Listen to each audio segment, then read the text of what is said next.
నైరుతి రుతుపవనాలు కేరళను తాకాయి. 4-5 రోజుల్లో తెలంగాణలోకి ప్రవేశించనున్నాయి. ఈశాన్య రాష్ట్రాలను తాకాయి రుతుపవనాలు. గత ఏడాది కంటే ముందుగానే నైరుతి రుతుపవనాలు వచ్చేశాయి. ఈశాన్య కేరళ రాష్ట్రాలను అలర్ట్ చేసింది ఐఎండీ. ఇప్పటికే తిరువనంతపురంలో భారీ వర్షాలు కురుస్తూ ఉన్నాయి. కుండపోత వానలతో లోతట్టు ప్రాంతాలు జలమయమయ్యాయి. రోడ్లపై పెద్ద మొత్తంలో నీరు నిలిచిపోయింది. దీంతో వాహనదారులు ఇబ్బందులు పడుతున్నారు. కొచ్చి, కొల్లంలోనూ భారీ వర్షాలు కురుస్తున్నాయి. ప్రమాదాలు జరిగే అవకాశం ఉండటంతో ప్రజలు అప్రమత్తంగా ఉండాలని హెచ్చరించారు అధికారులు. కేరళలో 7 జిల్లాలకు ఆరెంజ్ అలర్ట్, 4 జిల్లాలకు ఎల్లో అలర్ట్ జారీ చేసింది వెదర్ డిపార్ట్మెంట్.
నైరుతి రుతుపవనాలు ఇవాళ కేరళను తాకాయి. జూన్ 3, 4 తారీఖుల్లో రాయలసీమను రుతుపవనాలు తాకే అవకాశం ఉంది.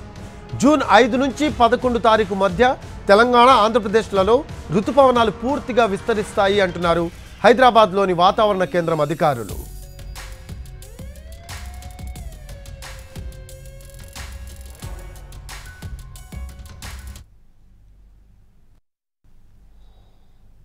మనకి నైరుతి రుతుపవనాలు కేరళను తాకడం అయితే జరిగింది. ఈరోజు దాదాపుగా ఒక వారం రోజుల్లోని తెలంగాణ రాష్ట్రానికి కూడా తాకే అవకాశం కనిపిస్తుంది.